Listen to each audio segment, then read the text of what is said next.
Welcome to this channeled message from Melchizedek, Universal Logos, as an introduction to the series of soul realized being exercises. All of the exercises and the accompanying explanations were and are provided by Melchizedek, Universal Logos.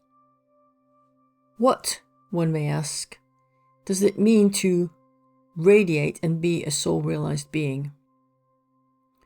What is radiating energy? Radiating is not giving energy away. It is a vibratory wave that one emits from one's being, that is one's being. The wave is generated by one's intention and by moving energy through one's etheric body. Once one is able, through intention, to generate this etheric wave, it travels up and down the central channel, the Antahkarana, like a wave in a spiral, or other patterns which one may observe. As the energy waves through the etheric body, it emits vibration. Of course, the wave is not confined to one's central channel, to one's Antahkarana. It is broad and expansive, and it extends beyond the etheric body into other bodies, and beyond those into the infinite universe in infinite motion. One is not creating energy, one is directing energy flows to wave in this motion. And one's soul, oversoul, has unlimited energy, and this may seem paradoxical on the personality level because one may experience one's physical and etheric energies as low.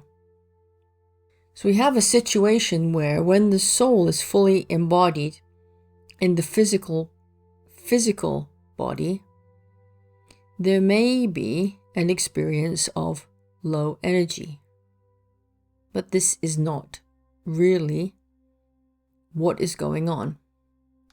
Dearly beloveds, we ask that your soul-realized being begin or continue to radiate all that one is in every divine now moment forever. To understand the importance of radiance, one may find it helpful to know that the etheric body skeleton, which mirrors the physical skeleton in one's body, emits an unlimitedly powerful energy which one has complete command over. This energy is not owned, it does not reside within the body. It flows through the universe continuously. When one radiates this ever-flowing energy, what is one really doing? It may be difficult at first to comprehend that the soul-realized being is fully connected to the flows of the universe, all flows within the universe, and there is no separation. Ponder this for a moment. So what does it mean to the soul-realized being, you may ask? It means that there's nothing that the soul, oversoul, is not connected to. All soul extensions, personalities, which are the oversoul, are all connected to each other and to all universal flows. It is enough for now to know, sense, see, feel, hear what this means for the embodied soul. The embodied soul is not a physical body inhabited by a spiritual entity. The embodied soul is the group consciousness, constellation, which fully activates within all 12 soul extensions and personalities that make up the soul. The embodied soul is not an entity, a separate packet of energy which takes up residency within the physical body of the 12 soul extensions. It's not that. An embodied soul is not a vehicle for spiritual growth. As a vehicle implies, it is separate, which it is not. We prefer to use the terminology that we have already shared.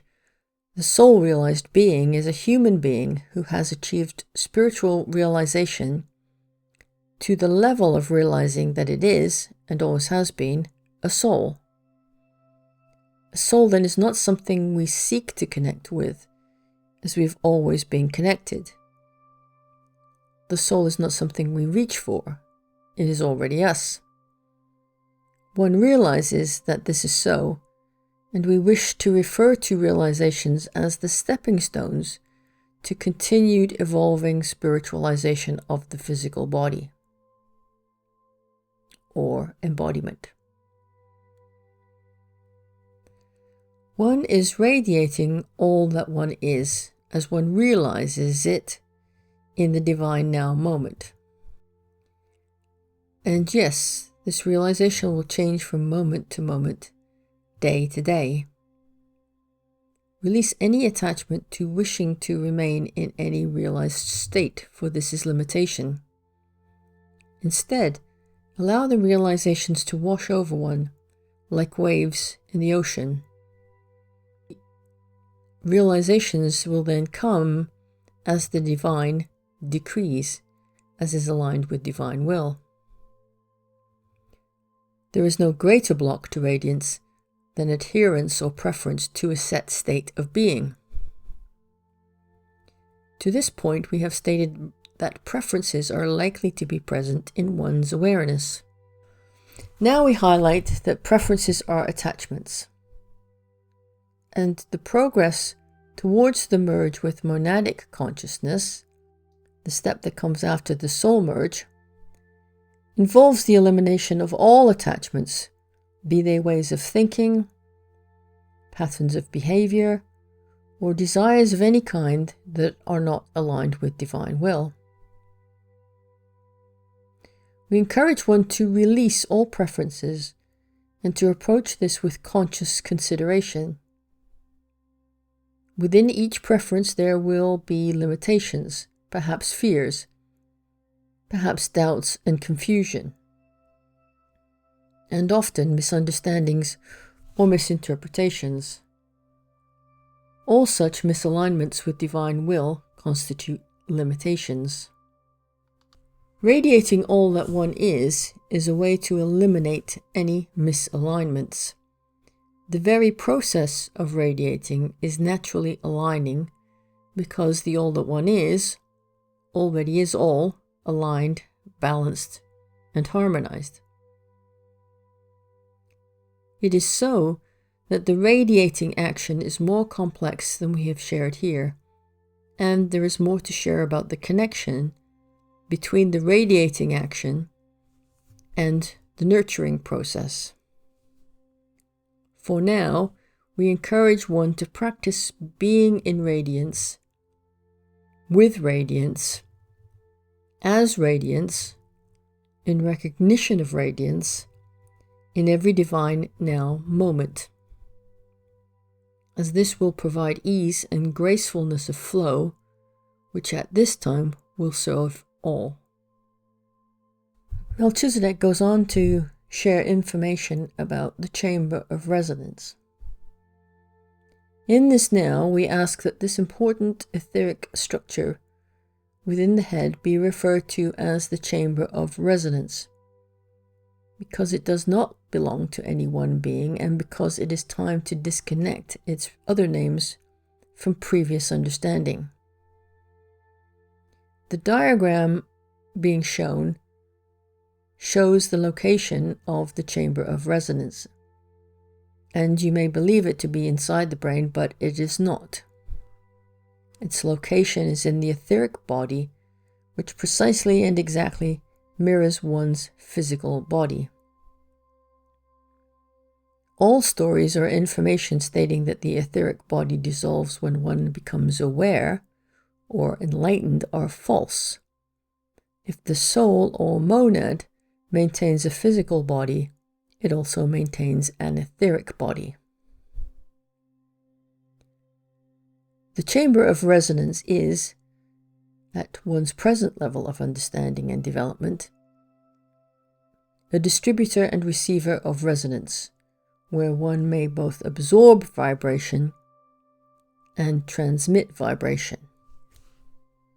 The definition of resonance is the reinforcement or prolongation of sound by reflection from a surface or by the synchronous vibration of a neighboring object. It is the synchronous, aligned with divine will, vibration within the chamber of resonance, which is conveyed to the rest of the etheric body in waves, and which is transmitted out from the etheric body in waves and transmitted into the inner bodies. If one has a well-developed sense of hearing, one will hear these waves.